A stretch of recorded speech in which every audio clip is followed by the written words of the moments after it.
দেখো হামজা নুন জবর কি হবে? এমনিতে কি হইতো? সরেয়া দন্তন ন, সরেয়া দন্তন ন, সরেয়া দন্তের ন, তাহলে আন হইতো কি হইতো? আন। যদি আমরা ইজহার করতাম তাহলে কি হইতো? আন। আচ্ছা মনে করো যে এখানে তা না হয়ে যে কোনো একটা ইজহারের হইতো হামজা হা আইন হা গইন খা, মনে করো যে আন হা, আন, তখন কি আং হইতো না আন হবে? খুব ভালো করে বোঝো। তাহলে ইকফা হলে ওই নুন সাকিন এবং তানবিন 19 স্বর, আমরা যে বলি 19 স্বর, 19 বিসর্গ পড়ি নাই? 19 বিসর্গ, 19 বিসর্গ, তাহলে 19 উচ্চারণ কেমন?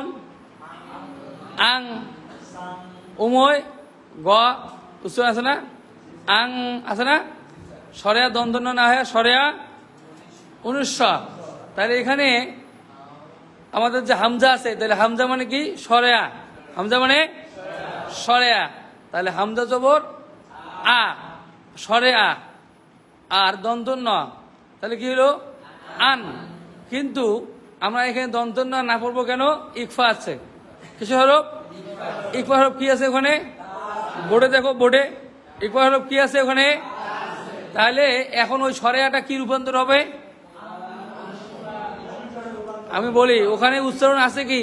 সরেয়া দন্ত না, সরেয়া দন্ত না, কিন্তু এখন ইকফা হরফ আসার কারণে এখন উচ্চারণ হবে সরেয়া 19। ক্লিয়ার বুঝছো?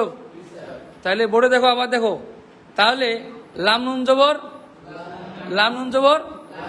আচ্ছা এখন এটা যদি আমরা বাংলায় পড়ি তাহলে লাম জবর লা, লাম জবর সরি ল জবর ল আকারে বাংলায় বলে কি হবে লয় আকারে লা, লয় আকারে লা আর দ্বন্দ্ব কি হবে এই দ্বন্দ্ব কি হয় লান, দ্বন্দ্ব কি হয় লান।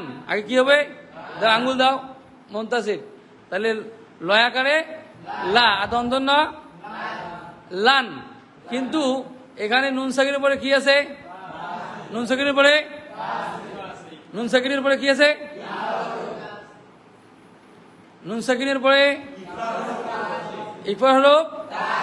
তাহলে আমরা লয় আকারে আর দন্তের না লান না পড়ে কি বলবো, আচ্ছা লয় আকার আর কি বলবো অনুস্বর, আমরা দন্ত না পড়ে কি বলবো অনুস্বর বলবো। তাহলে এখন অনুস্বর বললে কি হবে লয় আকারে লা অনুস্বর কি হয় লাং।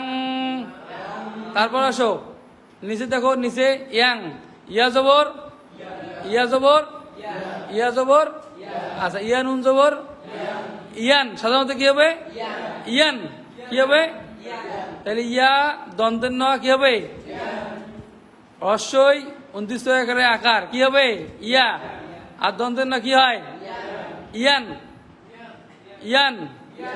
কিন্তু এখন কি হবে এখানে 19 স্বর হবে, কি হবে 19 স্বরের কারণে কি হবে ইয়াং। তাহলে বুঝছো কি ইফা মানে কি নুন সাকিন এবং তানবিনের সঙ্গে 19 স্বর আকারে পড়া, কি আকারে পড়া দন্তের ন বাদ পড়ার পরে বসো। আমরা কি বলছিলাম যে নুন সাকিন ও তানবিন, নুন সাকিন ও তানবিন, তাহলে তানবিন মানে হলো দুই জবর মানে হলো দন্তের ন, মূল হরফের সাথে কি দন্তের ন। তাহলে এখানে আমরা ইকফার হরফ আসলে কি বলবো দন্তের ন না পড়িয়া আমরা 19 স্বর পড়বো, কি বলবো 19 স্বর পড়বো। তাহলে আমাদের এই ইকফার যে হুকুম এটা আদায় হয়ে যাবে। তাহলে আমরা পড়ি হামজা নুন জবর তা জবর আং তা, আং তা, লাম নুন জবর লাম নুন জবর লাং তাফ আলু, ওয়ালাং তারদা জান্নাতিন ইয়ানজুরুনা মিন তাগা কওলান সাকিলান মা